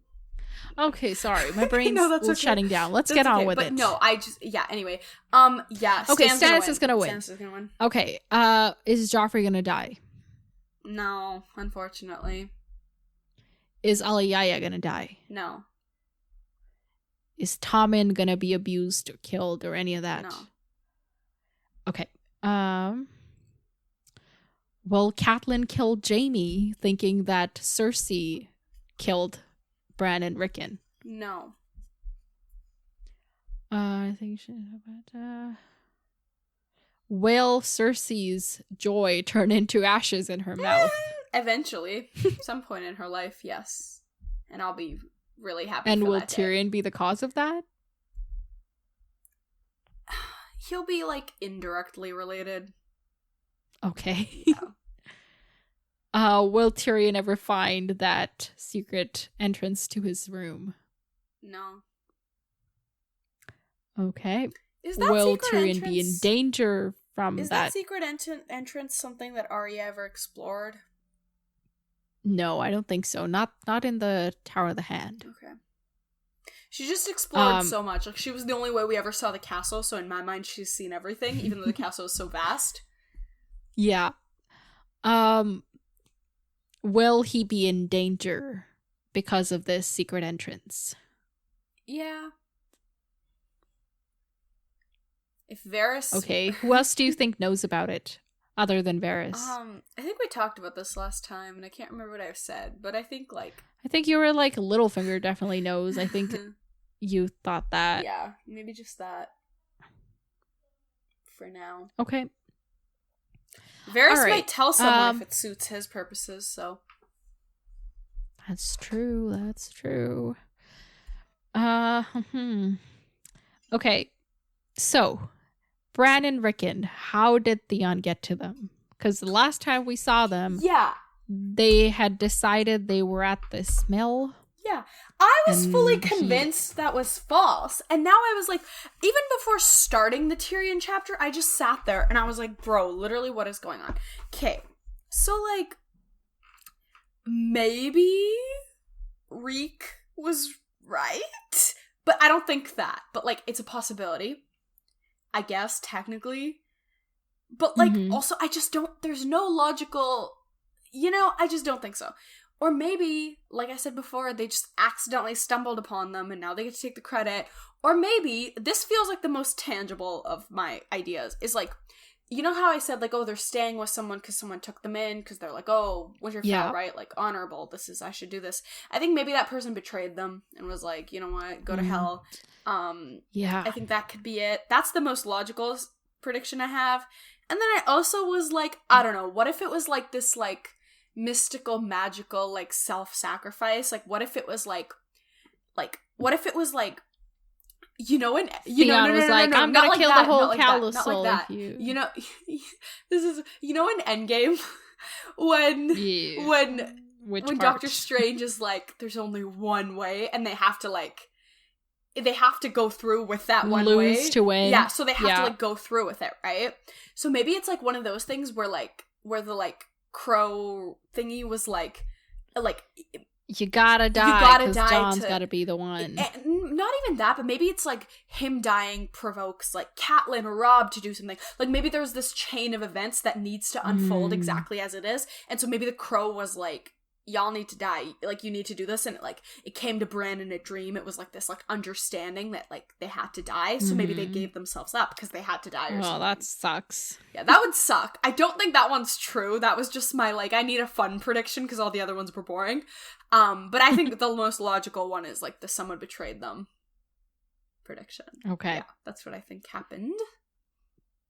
Do you think their wolves will survive? I think so. I think their wolves have, like... Yeah, I think their wolves are fine. What happened to Mira and Jojen and Hodor and Osha? That's a good question. I don't really know them. They're probably just, like... I don't know. I have no idea. They could, like... I mean, Osha... Well, no, Osha came from the north because she didn't want to be there anymore.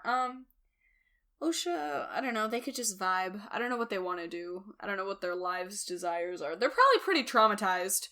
So they're probably just trying to deal with that right now. Okay, but, like... Where are they? I don't know. Are they under Theon's?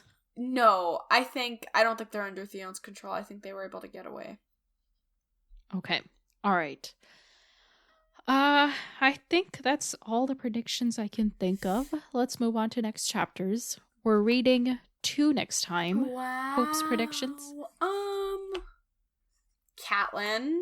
Let's see. Okay. Catelyn's gonna be bro. And then, okay, I'm thinking too much. This is how I know I'm not gonna get it right, because now I've started thinking. Catelyn and, like, a solid... Theon. Not that I want Theon, but I think we're gonna get Theon. You're right on point. It is Catelyn and then Theon. Dude, I've been doing so good at these predictions lately. Yeah. This is like 3 for 3. Well, last time I got only 2 of 3, but doesn't matter. 3 for 3. Yeah. Okay, wait, let me write that down. Okay, so next time we're reading chapters 55 and 56. Mm-hmm. Chapter 55 is Catelyn. Mm-hmm. So what are we going to see from her? Trauma. I feel like she's already had... Okay, so she's going to find out about Bran and Rickon. I feel like she's already had so many chapters where she's just like, what is life? I hate life. And she is just, like, at her lowest. But every time we have one, it gets lower and lower. And I hate to see it. Okay, so what's she going to do about this? Okay, so I feel like this could go, like... Okay, wait. Let me open my book. I had some thoughts written about this, but now I've lost them. Okay, I was thinking, like, she's already tried the, like, trying to get a truce so people stop dying, and it didn't really work for her, because then Tyrion just used it as a battle tactic. So I don't think that's gonna work. And then, at the same time, it's like, before she was like, okay, let's stop it and just go home to Winterfell, but now it's like, that's not really an option anymore, like, they're kind of homeless. Yeah. So it's like, they can't really do that. So I was like, I feel like she's just gonna, like, you know, she had that whole, like, thing last time of, like, I've always done my duty, and it's like, look at where it's gotten me, it hasn't gotten anywhere. So I feel like this is, like, her last straw, where she's just like, you know what? Like, maybe... fuck the duty. Yeah, fuck the duty. Brienne, what's your idea? Because usually she's always trying to, like, silence Brienne a little bit. Brienne a little bit. Brienne. And kind of be like, you need to be this way, but it's like, well, the way that you're telling her to be hasn't really worked out for you. So I feel like maybe she has this moment of awakening where she finally realizes, and she's like, Kate, Brienne, let's follow your lead.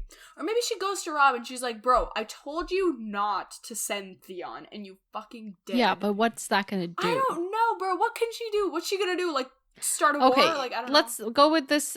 She goes to Brienne for advice. What's Brienne gonna tell her? Brienne's gonna be like, bro, you're angry, I'm angry, let's be angry together, let's go fight. Maybe she learns to fight, I don't know. Okay. Yeah. Interesting. How's Rob gonna react to finding out his brothers are dead? He's definitely gonna, like, put on a facade, but, like, he's definitely gonna be deeply, affected. Sad. Yes, sad, and, like... But he's gonna have to be the king, so he can't be too sad. Yeah. Like, he can be sad, but he can't let it impact his... Yeah. And he was also, work. like, the last one to leave, right? Like, he was the last family member. He was the last Stark who saw them. Yeah. So that'll also kind of be this weird, like, I was the last one to leave them. Yeah, and I'm the one who sent their killer to them. Holy shit! Yeah! Holy shit, that too! I didn't even think about that. I thought about them separately. I was like, oh, last one to see them, Yeah. Sent Theon, but like, oh yeah, because Theon...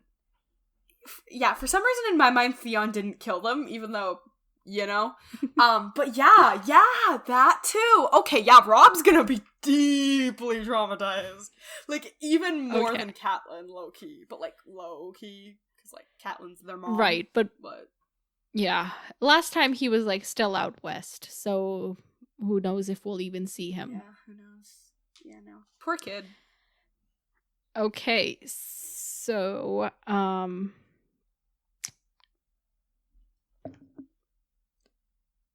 okay, weird, like, kind of thing, but, like, Rob doesn't really have any heirs anymore. Oh, shit!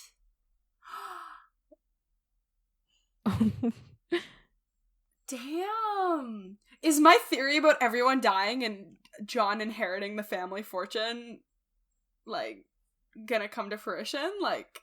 I didn't remember that was your theory. Yeah, I remember, like, way at the beginning I was like, oh... They're all gonna die. Rob and Jon are gonna have a battle. Jon's gonna win. Jon's gonna inherit everything. Right. Okay, but it's not a battle, exactly. Yeah, but, like, Okay, so you think Jon's gonna be Rob's heir? I mean, yeah. Jon, who is part of the Night's Watch and has forsaken all claim to anything? Oh, he could desert. Just kidding. Then he would be thrown in jail and, like, killed. Yeah. Yeah, that kind of puts a little, damper on our plan. Yeah. I don't really know, but that's true. He doesn't have an heir. 'Cause, like, Sansa and Arya are under the Lannister control, like, technically. And if they inherit, the Lannisters inherit, basically. Yeah. And, like, also... Yeah, but, like, also... Yeah, because there's no one else. There's, like...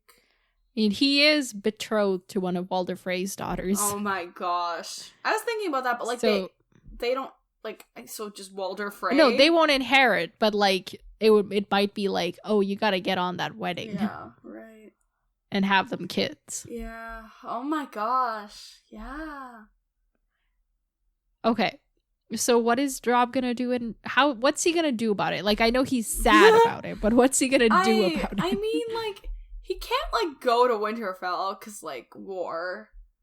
But he can't stay here because, like, that's insensitive. But, like, I don't know. He's probably just gonna, how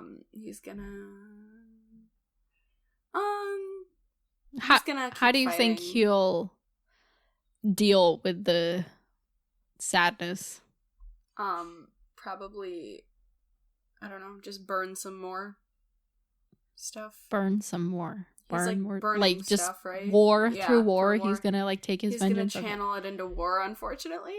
But that's kind of all he can do right now, so. All right. Okay. Well, lovely prospects. Yay! Next chapter is Theon. Theon, who I'd love to pee on. I was like, how do I make his name rhyme?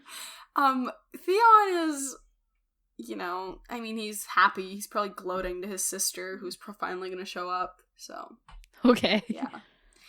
And we'll probably figure out exactly how it went down. Yeah, all that. And he'll be like, haha, I'm so smart.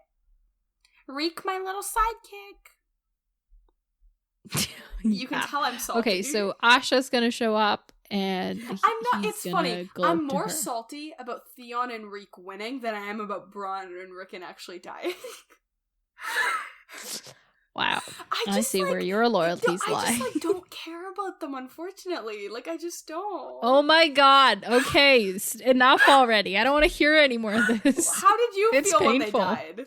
Were you like, oh no? Sad, very sad, because Bran is just the most pure soul, No, but that's, I don't know, I just didn't I just don't feel emotionally attached to him, which is weird, because I will get emotionally attached to people within 2 minutes of a conversation, but Bran, I'm just okay, yeah, that's fine.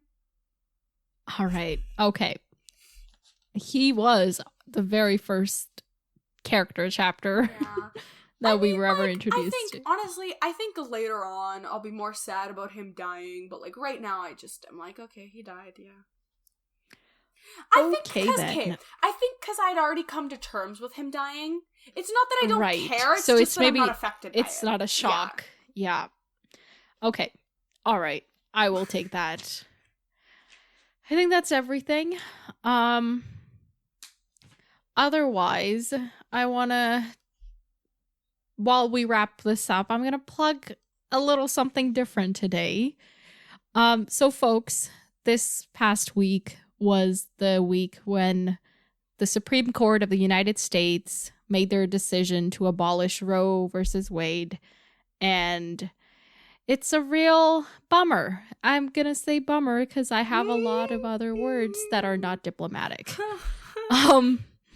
So I want to encourage everybody, if you're able to support abortion care providers in your area, anywhere, however you can, I will try to find some good resources and I'll put them in the show notes. And I want to say that I work for an abortion provider. I aid and abet abortions every day, and I will continue to do so. And if you need to reach out to somebody, if you're having trouble finding abortion care, reach out to me. I will do everything in my power to make sure that you can get it. Because this world is fucked and we gotta have each other's backs. Anything to add, Harmut? I think I don't, yeah. That. Okay. All right. Yeah, all of our contact information is in the show notes. At any point, feel free to reach out. Yeah. And donate if you can. Write to your elected officials. I know in Canada, if you write to your MPs or senators, you don't even have to pay postage. You can send a letter without it. Call them, have your voices be heard. And yeah, we have to be one in this time. So in solidarity, farewell, my friends. Talk to you later.